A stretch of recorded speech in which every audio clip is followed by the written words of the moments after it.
La princesse Rose et l'oiseau d'or.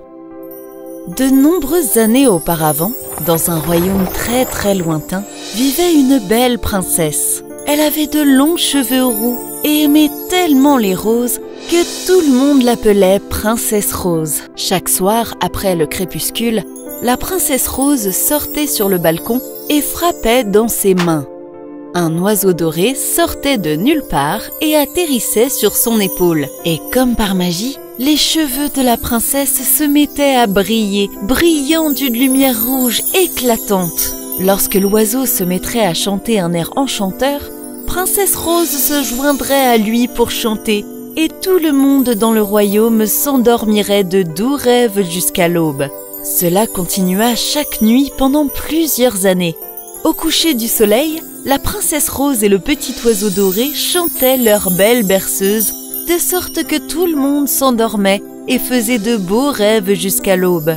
Jusqu'au jour où une chose terrible se produisit. Une vieille sorcière malfaisante apprit l'existence de la princesse Rose et décida de la maudire. Aboun Abibasket, de clair à mince, que la couleur de la rose s'estompe. Et les cheveux de la princesse Rose devinrent instantanément aussi noirs que du goudron. Princesse Rose ignorait pourquoi ses cheveux noircissaient. Mais comme toujours, elle sortit sur son balcon et frappa dans ses mains. Cette fois-ci, quand l'oiseau d'or atterrit, les cheveux de Rose brillèrent de noir au lieu de rouge.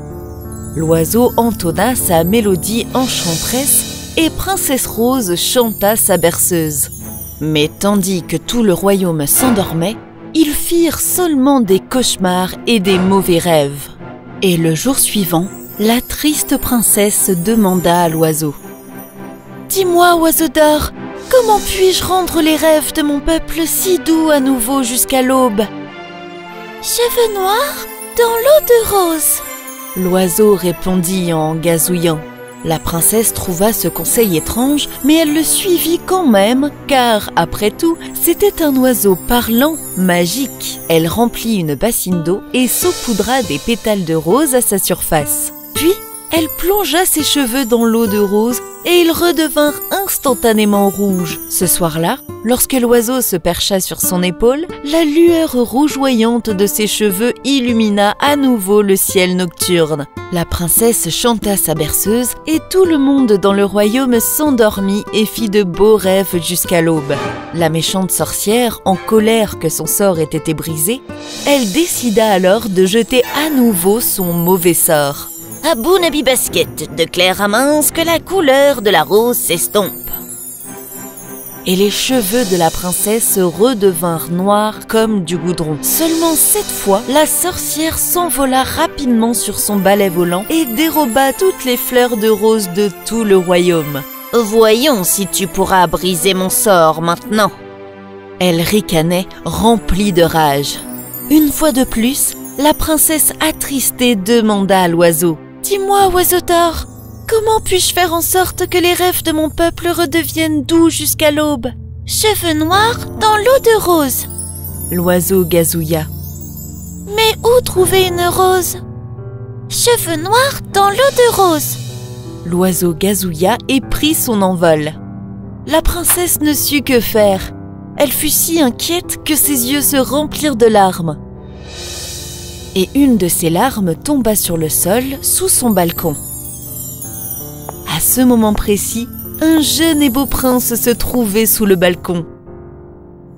Il sortit une petite boîte et en retira une chevelure rousse.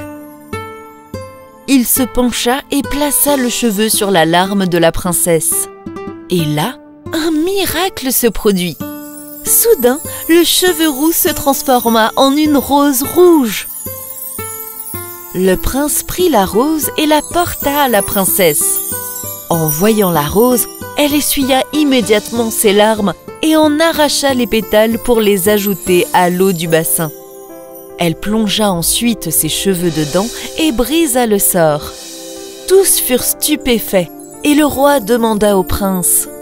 « Jeune homme, où avez-vous trouvé ces cheveux roux ?» Lorsque la princesse et moi étions enfants, j'ai pris un brin de sa chevelure en guise de signe de ma loyauté envers elle. Et il en fit tout autant pour moi, en m'arrachant un brin de mes propres cheveux. C'est vrai, père. La princesse le confirma et sortit une petite boîte. Elle l'ouvrit et en sortit un brin de la chevelure du prince qui y était contenu. Cette nouvelle réjouit tout le monde. Le prince et la princesse Rose savaient qu'ils devraient se marier un jour. Ainsi, avec tous les cheveux de la bonne couleur, il lui demanda de l'épouser ce même jour. La sorcière apprit que sa malédiction avait de nouveau été brisée. Elle apprit que ses mauvaises intentions avaient conduit à une chose merveilleuse et si bonne que son mauvais cœur se remplit de colère au point d'exploser en 1000 petits morceaux. La rose née de la larme de la princesse grandit et grandit davantage, et le royaume fut à nouveau rempli de roses. Voilà pourquoi les roses sont si rouges, tout comme les cheveux roux de la princesse Rose. Tous les soirs, le prince et sa princesse se retrouvaient sur le balcon, rencontraient l'oiseau d'or et chantaient une berceuse pour que tout le monde s'endorme et fasse de beaux rêves jusqu'à l'aube. La fin.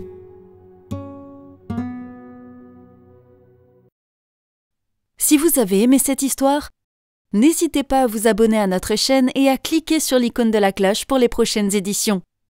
Surtout, n'oubliez pas de commenter.